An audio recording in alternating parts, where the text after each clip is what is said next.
Your girl Bola Tito Fatoki is here again today for another beautiful episode of Sped Every Day. Today we are going to be talking about intervention, or I would say strategies available to support our individuals with disabilities.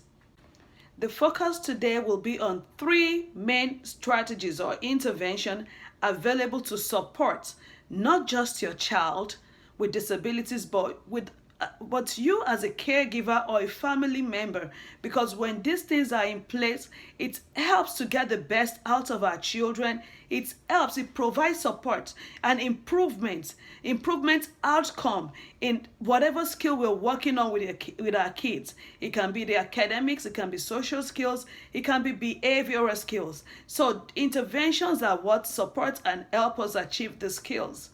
Today I'll talk on three main interventions. I'm going to be talking about the preventive intervention, the remedial intervention, and the compensatory intervention. While some skills require the preventive, others may require the other two or one of them. But it is important first to know what is the behavior, what is the skill I want to work on, what is the weakness I'm trying to make or turn into strength. Or is it that I want to eliminate this weakness? So we need to be sure where our child is. And while we have all these three strategies, or I would say interventions, I must let you know that at times there may be a child that needs all three, but it may be specific to a particular area in that child's life. So you need to be able to identify which of this intervention, goes with this skill or that I'm trying to change, that I'm trying to eliminate, or I'm trying to improve. So, like I said, it is important you need to know. And out of knowing is by, observing your child and seeing what needs to be done. So the first intervention strategy I will talk about this day is preventive. What is preventive strategy? First, you need to ask your question. When it comes to preventive strategy, do I cite a problem in my child? How can I stop it from escalating? So this is used for, maybe you noticed something, just saw something, and this is a problem. It's just starting or it's always occurring. And now you just cited that problem. How do you stop it? Can it be stopped? Or how do I stop it from escalating? This is the time we need to use preventive, because you're just citing it. And in order to be able to do that, you need to know the antecedents. To use the preventive intervention, you need to know the antecedents of that. What happens that leads to this particular behavior? What happens that makes my child not to complete this task? So using preventive strategy in that area means that you're trying to find out, you need to know what is it that happens, what was the antecedent, so that if I can break that or I can stop that, then I would stop the behavior from escalating. This is most times used for behavioral problems or issues. Oh, your child screams. Why does it scream? What happens before it screams? So I would say, as caregivers to individuals with disabilities, you can't just, push your eyes to the side. We need to pay particular attention to details so that we can catch the very little details that seem like they are not there. It may be like, it may be another kind of behavior, moving away from a particular environment when he or she is supposed to be there. What's triggering that? So using preventive, in order for us to be able to know what kind of preventive strategy or intervention we need to use, then we need to be able to know categorically that this is the trigger of that. If this is out of the way, then my child will not do that. Then the escalation will stop. It may be just noise. Oh, I take him out. Once we get out of the house, he wants to run back in. It may be like just need to watch the environment. What is the first thing it sees outside? Or maybe it doesn't like the plant. Maybe there's a kind of smell, So we need to know. We need to know. And unfortunately, some of our kids won't be able to communicate what they're running from or what is making them act like that. Most times they would not, because they may not even be able to comprehend and tell us. So it is our duty, and it is important for us to be very observant, to know our child. And even I always tell parents that in case it's difficult for you to find out what it is, just check that environment. Look at things that you feel like your child is not used to around them, and keep taking them out one by one, maybe one per day, and try to see, okay, has it changed? Did it react to anything? Does it want this thing back in here or out? So that is how preventive intervention works. Now I'm going to go to remedial intervention. With remedial intervention, I want to ask myself, I have noticed this in my child. How can I use it to my child's advantage? What ways can it help for independence? Now, it's not that it's about to escalate, or it's not that it's a thing that is just coming up, or a skill or an issue or a problem that is just coming up that we can prevent. Now it has come to stay. Now my child does this. So what can I use to turn this weakness into strength for my child? What is available? Is capable of doing this, or she is capable of doing that, but there is a problem here. There's an issue on this side. It has come to stay. How can I work around it? Because our focus is on independence. Our focus is on growth and progress for our child. So we can't just leave it. We need to find an alternative, a remedial intervention. And some of this intervention, to be able to work around this, some of these examples to use is like use task analysis. It may be your child is unable to complete a whole task at a go. It may also be that the child is frustrated when you give an instruction. Can I break it into chunks? Or do I need to write it out for my child so he can go step by step to complete this task? So what is it that can help this child to be able to achieve the growth, to be able to achieve the objectives, the goals that we've set aside? So that is where, again, remedial intervention comes in. Then I'm going to go into compensatory intervention. Your child has this condition already. My question is, my child has this condition. What is the alternative skill? Or what devices are available to help in this area? Every child can learn. And not just can learn, I would say every child must and has to learn. And learning is consistent. It has to be consistent. So with our individuals with disabilities, there may be some parts of them that, they are unable to use. It is part of them. But now, even though this condition is there, how do they learn with it? How do they express themselves with it? My child is unable to speak. My child is unable to explain what he needs. My child cannot move from one point to the other. How do I compensate for this? How do I compensate for what is lost? And part of this is we can use assistive technology. When we go to therapies, because when I meet people and I tell them, your child can use a device for this part of speech. You can actually get something to move your child from that point to the other. We have pencils that are bigger for your, and stronger and larger for your child to be able to grip. They're like, oh, really? Because when I give a pencil, that's an example. It's too thin. My child can't hold on to it. So as parents, as caregivers to individuals with disabilities, when we have concerns, and when we know that, okay, this is not an issue of remedial, because this is something that is a part of the child. Most time it could be a body part.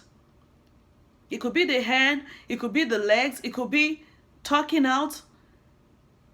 But we cannot just neglect it, because if we neglect that part in the child, then we may not be able to achieve other things, because, okay, I'm trying to let my child learn. Part of learning is communicating, whether a yes or a no. So I need to understand that there are a lot of assistive technology that can help me achieve this in my child. So again, like I said earlier, I just talked about 3 interventions that are available for your child, which can be used individually, or we can all be used together, depending on what your child needs, depending on the uniqueness of your child. But one thing these strategies will do for you is not just to support your child, but to support you as a caregiver, to avoid frustration, to avoid tension or stress, so that you'll be able to pinpoint and to know how to deal with this child and how to help this child. Because most times, we as caregivers, we forget about our own self-care, trying to hustle and struggle to help our kids. But when we have strategies in place, when we have interventions in place, all we need to just pluck, grab on one and try. So I'm going to give examples of the kind of strategies that you can use to work around all these interventions that I mentioned today. A very important one I always communicate about is feedback. Everybody loves feedback. Everybody wants to know, what have I done? How did I do it? Is it better today? But when we're giving feedback to our individuals with disabilities, we need to ensure that we're giving feedback not to make them pull back from us, but feedback that would encourage them, feedback that will speak positivity. This helps while using our interventions. And also for us, I would also say progress. We need to measure the progress. We need to monitor it. Because if we do not monitor progress, then how do we know where our child is? How do we know if the strategy is working? In the next episode of Spedeveryday, I'm going to be talking about how we can measure progress, how we can develop, or what we need to develop goals for our kids. So I'd like you to watch that next episode. I'm going to take you through, break down what you need to be able to measure progress or monitor your child's progress. I'll be able to walk you through the things you need to be able to create objectives or goals for your child and how long to track those, okay? So please make sure you watch the next video. Then also, I want us to know that when we're using these interventions, we need to reflect on them. Not just use it and use. You need to reflect. You need to say, okay, are there changes? Has this helped? Okay, I thought this was supposed to be preventive, but no, it's not working that way. I think this is something that it's a remedial problem. So we need to be able to reflect as individuals, as adults in the lives of these kids, as their caregivers, on strategies that we're using or that we've used that either worked right or not. And also, while reflecting, I want you to know that the special education area it has a huge community. On Facebook, on Instagram, we have groups, parent groups that will support each other. You can find a group. At times we're not comfortable talking to people around us because they do not understand what we're going through.